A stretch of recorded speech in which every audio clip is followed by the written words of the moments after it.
Today I'll share powerful methods to transform your regrets into growth and finally move forward with your life. Are you struggling with thoughts like these? Do you find yourself replaying past decisions over and over, wondering what would have happened if you'd made different choices? Maybe you lie awake at night thinking about missed opportunities, broken relationships, or career paths you didn't take. Perhaps you feel stuck because you can't stop beating yourself up about things you did or didn't do years ago. You're definitely not alone in this struggle. Here's what most people don't understand about regret. Our brains are actually wired to focus on negative experiences and imagine alternative outcomes. This mental habit helped our ancestors survive dangerous situations, but in modern life, it often traps us in endless loops of what-if thinking. The second major cause is that most people confuse regret with guilt. Regret is about wishing you'd made different choices, while guilt involves feeling bad about hurting others. When you treat them the same way, you stay stuck in unproductive patterns. The third issue is that many people try to eliminate regret completely, but that's actually impossible and unnecessary. Regret serves an important purpose. It's designed to help you learn from mistakes and make better future decisions. The problem isn't having regrets, it's not knowing how to process them in a healthy way. Now let me share 6 practical methods that will completely change your relationship with regret.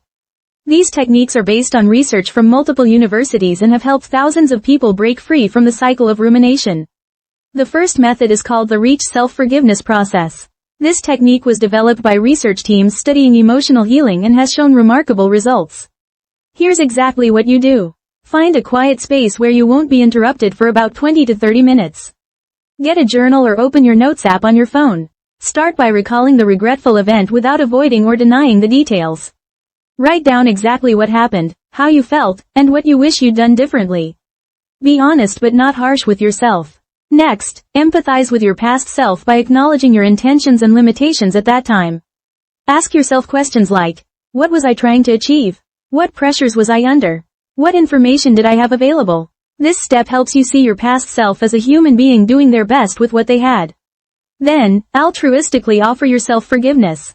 This means recognizing that you're human and imperfect like everyone else.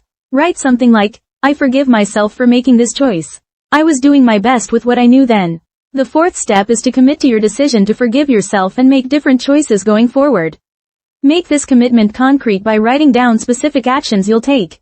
Finally, hold on to that forgiveness when regret resurfaces. Remind yourself of your commitment and the growth you've experienced. Practice this method during calm moments, not when emotions are intense. Be as kind to yourself as you'd be to a good friend going through the same situation. Within 1 week, you'll notice the emotional intensity decreases when thinking about past decisions. After 1 month, regret transforms from painful rumination into valuable learning that guides future choices. The second method is the present moment redirect technique. This is perfect for those moments when regret thoughts suddenly overwhelm you. A research institution studying mindfulness found that this simple process can interrupt rumination cycles within minutes. Here's the step-by-step process. First, notice when regret thoughts begin and say out loud or in your mind, I'm having regret thoughts. This creates awareness and gives you back some control. Next, ground yourself using this specific technique. Name 5 things you can see around you, 4 sounds you can hear, 3 things you can physically feel like your feet on the floor or your back against a chair. This pulls your attention from the past into the present moment. Then ask yourself this crucial question. What specific action can I take today based on this experience? Focus on actions within your current control, not things you can't change. Take one small action immediately, even something tiny that moves you toward your values or goals. This could be sending a text to someone you care about, organizing one drawer, or writing down one lesson you've learned. Finally, praise yourself for redirecting from rumination to action. Say something like, good job choosing action over dwelling. Set phone reminders throughout the day to practice grounding even when you're not experiencing regret. This builds the mental muscle for redirection.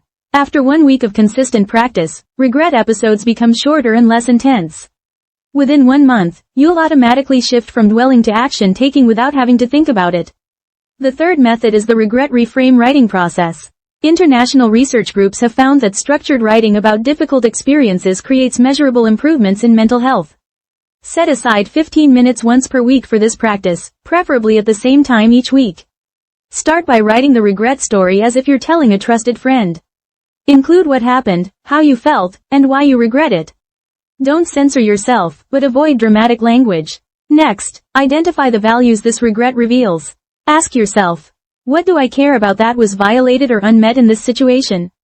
For example, if you regret not speaking up in a meeting, the underlying value might be authenticity or professional growth. Then extract the wisdom by asking, what has this taught me about myself and what matters to me? Write down specific insights about your character, priorities, and growth areas. Create an action plan listing specific steps to honor these values going forward.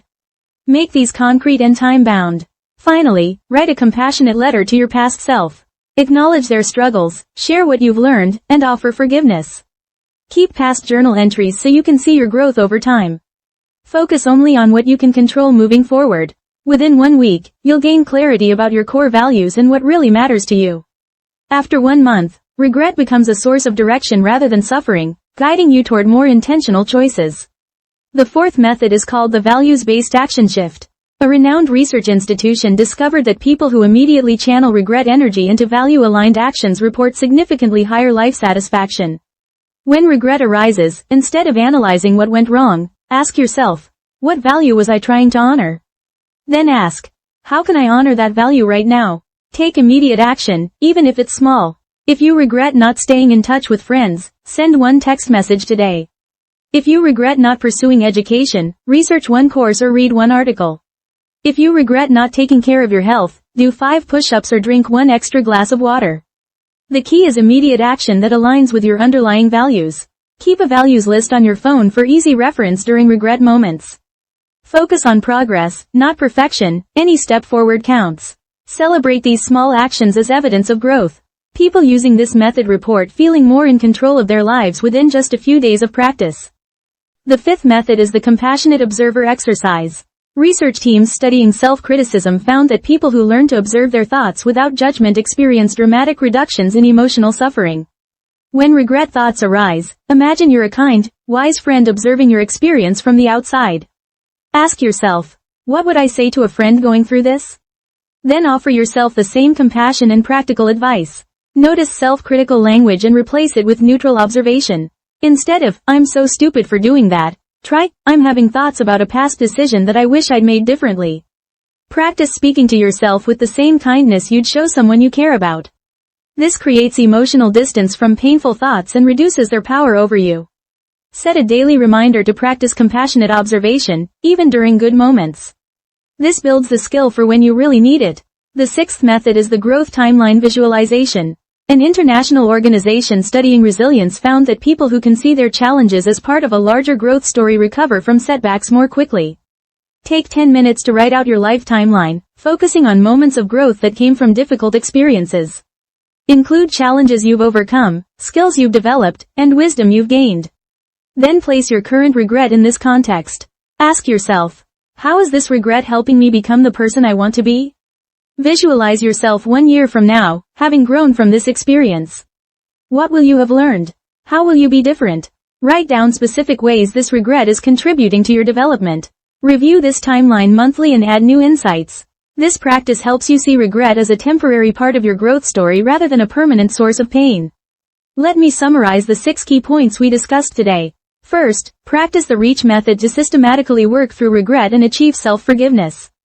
Next, use present moment grounding to redirect from rumination to immediate action. Then, implement weekly regret reframe writing to extract wisdom and clarify values. Additionally, channel regret energy into value-aligned actions you can take right now. Also, develop a compassionate observer voice to reduce self-criticism and emotional suffering.